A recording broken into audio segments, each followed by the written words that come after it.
Hi guys, welcome to another video in the revision mind mapping series. This video is on purification of water. Now purification of water can be on a large scale as well as on a small scale. But this video will focus on the large scale purification of water. The three main components of the large scale purification of water are storage, filtration and chlorination. Now, you would think that how is storage actually helping in purification of water? But it has three essential roles in the purification of water, which is physical, chemical and biological. Now, physical action, meaning that if the water is stored, the suspended impurities will settle down in 24 hours and the water will become clearer, allowing the penetration of light.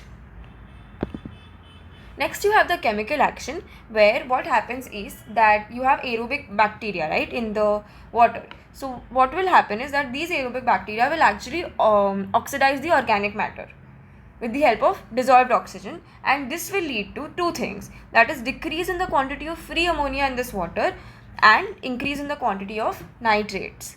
So you have physical action where your impurities are settling down. You have chemical action where the aerobic bacteria are going to oxidize the organic matter. Now this will lead to decrease in free ammonia with increase in nitrates. You also have the biological action where the pathogenic organisms die out.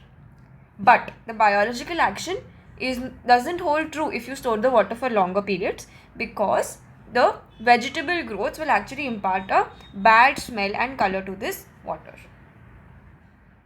We come to the filtration of this water. So the filtration of this water can be done by slow sand or biological filters, which was discovered in 1805 in Scotland, and we still use it till date. And you also have the rapid sand or mechanical filters. So to first understand the slow sand or biological filters, we will look at one animation. This is your slow sand filter. The slow sand filter consists of three components. The first one being your supernatant water. This area is your sand bed and this area is your under drain pipe.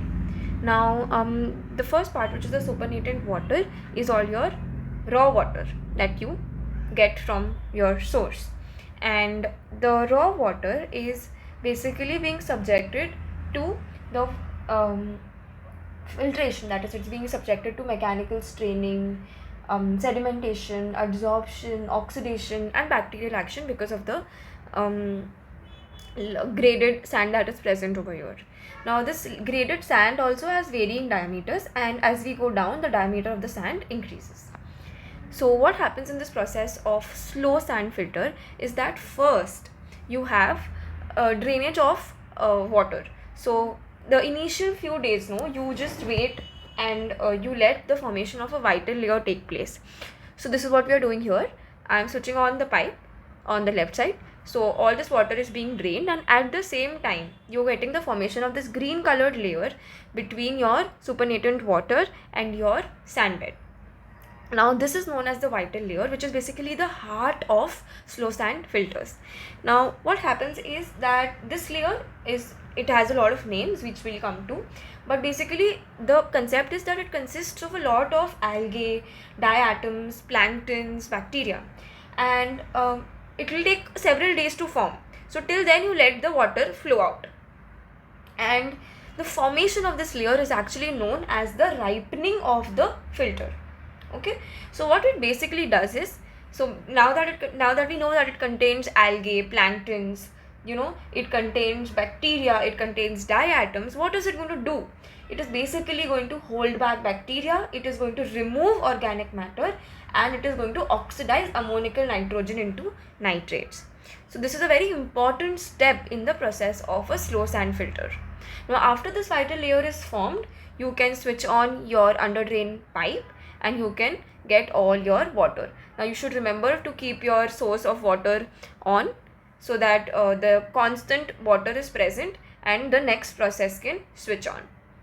So this is the formation of, or this is the purification of water using a slow sand filter.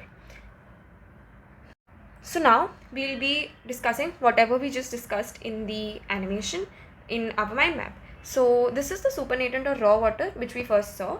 The depth of it is usually 1 to 1.5 meters, and you must remember that you always need to maintain a constant head of this water, because the gravity is acting, and you will need this 1 to 1.5 meters, which will give the downward push to the water against the resistance of the sand. So if you want the water to go and flow, you need to have 1 to 1.5 meters of constant head of this water. Apart from that, this entire process where the supernatant water is staying is basically providing a waiting period for your raw water. So this is like storage of water, right? So like when it was being stored, you had physical, biological and chemical actions. Similarly, the same will play over here, and some partial purification will happen because of the water just staying like that. Then we come to the sand bed. Now before the sand bed, let's first do the sand bed. So if you look at the sand bed, we said that the thickness of the sand bed is about 1 meter. The diameter of the sand grains is 0.2 and 0.3 millimeters. That is very, very small. But what happens is that the diameter of the sand grain keeps increasing as you go downwards. Then you have this gravel sand, which is about 30 to 40 centimeters deep, and this gravel is actually preventing the sand grains to be carried out into the drainage pipes. Now in the sand bed, what happens is that the water is percolating through the sand bed very, very slowly, and in this process it is subjected to mechanical straining, sedimentation, adsorption, oxidation and bacterial action.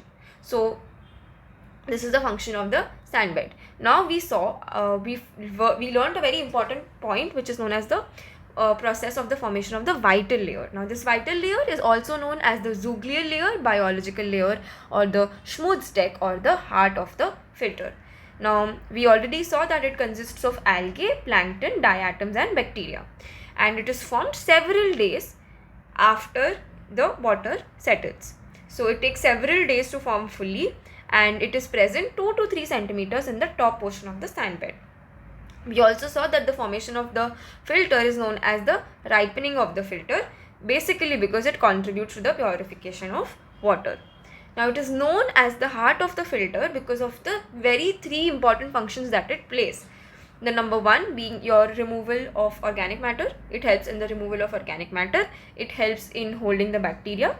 So your water is going to be bacteria free, and it's going to oxidize ammonical nitrogen into nitrates. So these are your functions of your biological, zooglial, vital or your Schmutzdeck layer.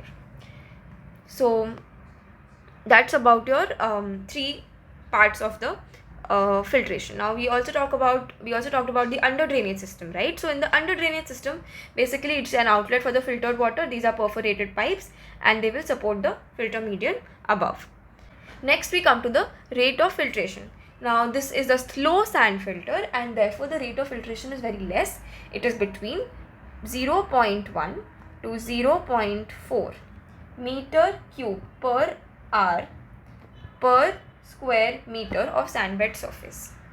So this is the volume of water that is being filtered per hour per square meter of the sand bed surface.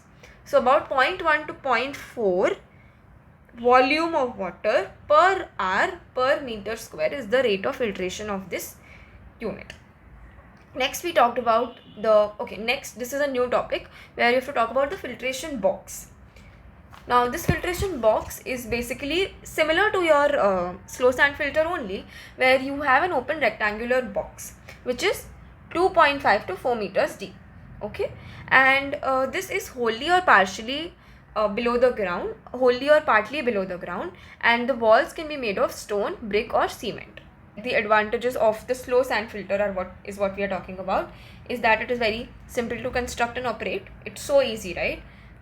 It's cheap, it's very cheap to make, and the quality of the filtered water is high because it reduces the bacterial counts by 99.9 to 99.99%. So it's very simple to construct, it's very cheap to construct, and the quality of the water that is coming out is really, really high. This is what I'd like to cover in this video. In the next video, I will be talking about the rapid sand filter and the process of chlorination.